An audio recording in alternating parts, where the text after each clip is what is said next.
بعض لوگ کہتے ہیں جی جادو برحق ہے۔ یہ جملہ درست نہیں ہے، جادو برحق نہیں ہے بلکہ جادو کا اثر کرنا یہ برحق ہے، یہ حق پر ہے۔ جادو اثر انداز ہوتا ہے۔ لوگ جعلی حکیموں عاملوں کے پاس چلے جاتے ہیں جس کی وجہ سے اپنی جمع پونجی بھی لٹاتے ہیں، اور جب افاقہ نہیں ہوتا تو دین اسلام پہ طعن کرتے ہیں۔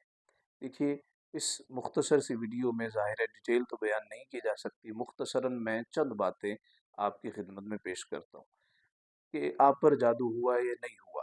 کچھ علامتیں اس کی سوتے میں ظاہر ہوں گی اور کچھ علامتیں جاگتے میں ظاہر ہوں گی۔ سوتے وقت کی علامت یہ ہوگی کہ ڈراؤنے خواب آ رہے ہیں، خواب میں سانپ بچھو نظر آ رہے ہیں، خواب میں قبریں قبریں نظر آ رہی ہیں۔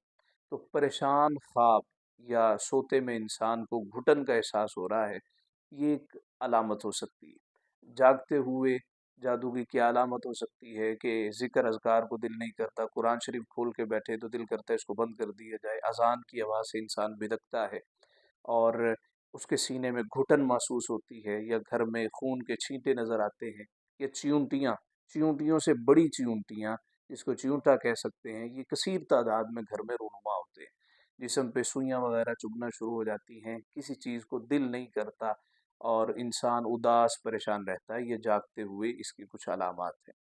اس کے کیا علاج ہیں یہ تو ہر مریض کے حوالے سے مختلف ہیں، مگر آج میں آپ کو ایک خاص اور بالکل آسان سا عمل بتا رہا ہوں۔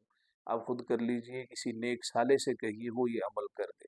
جس شخص پر جادو ہو اس کے کان میں اذان دی جائے، دائیں کان میں اس کے اذان دی جائے، بائیں کان میں اس کی اقامت کہہ دی جائے۔ اگر گھر پہ اثرات ہیں، گھر میں لڑائی ہو رہی ہے، جھگڑا ہو رہا ہے، پریشانیاں ہیں، بڑھتی چلی جا رہی ہیں، وہ جو پہلے امن و سکون آشتی کے ساتھ رہتے تھے اب وہ ایک دوسرے کے دشمن بن گئے ہیں، تو گھر میں اذان دینے کا طریقہ یہ ہے۔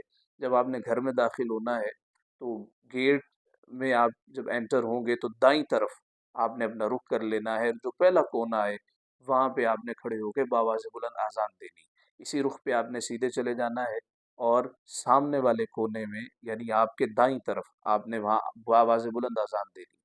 اسی طرح آپ نے بائیں طرف آ جانا ہے، یہ آپ کے گھر کا اگلا حصہ ہوگا، وہاں آپ نے اذان دینی ہے، پھر واپس آنا ہے، یہاں اذان دینی، 4 مرتبہ بآواز بلند اذان دے۔ اگر آپ نے نیا گھر بنایا ہے، کسی ویرانے میں بنایا ہے جہاں پہ پریشانی نظر آ رہی ہے، تو انشاءاللہ ہر وہ چیز جو پریشان کرنے والی ہوگی وہ چلی جائے گی۔